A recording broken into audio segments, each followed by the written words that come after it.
तो चलिए समझते हैं कि कॉपर यानी तांबा कैसे दुनिया का नया सोना बनता जा रहा है। आजकल एक्सपर्ट्स एक बड़ी बात कह रहे हैं कि कॉपर ही नया तेल है। तो सवाल यह है कि कॉपर को किंग मेटल क्यों कहा जा रहा है? वजह है इसकी जबरदस्त कमी।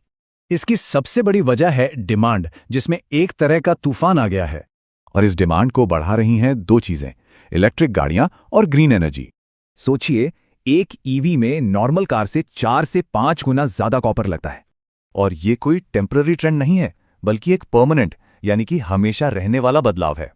एशिया में तो चीन और भारत मिलकर डिमांड का एक जबरदस्त डबल इंजन बन गए हैं। डिमांड तो आसमान पर है, पर सप्लाई का क्या? वो बुरी तरह पीछे रह गई है।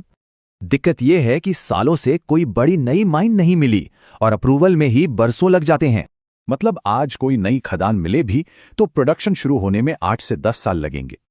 और बात यहीं खत्म नहीं होती। पुरानी माइंस में एक और प्रॉब्लम है, ग्रेड डिक्लाइन।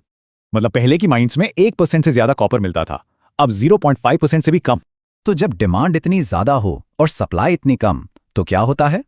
नतीजा ये कि दुनिया भर में कॉपर का स्टॉक खतरनाक लेवल तक गिर गया है। इसी को कहते हैं सप्लाई डेफिसिट, और माना जा रहा है कि ये कमी अब परमानेंट हो सकती है। और जब सप्लाई कम और डिमांड ज्यादा हो तो कीमतें बढ़ना तो तय हैं। और इसी वजह से कॉपर को अब कुछ नए और बड़े पावरफुल नाम मिल रहे हैं। इसे अब किंग ऑफ इलेक्ट्रिफिकेशन और ग्रीन इकोनॉमी की बैकबोन कहा जा रहा है। तो बड़ा सवाल यह है, क्या यही मेटल हमारी मॉडर्न दुनिया का नया इंजन बनने वाला है? ध्यान रहे, ये सारी जानकारी सिर्फ एजुकेशनल पर्पस के लिए है, ये कोई इन्वेस्टमेंट एडवाइस नहीं है। रिस्क सिर्फ मार्केट में होता है, प्लानिंग में नहीं। DGN कैपिटल मैनेजमेंट के साथ स्टॉक मार्केट, म्यूचुअल फंड और insurance. AMFI IRDAI certified. Your success are priority.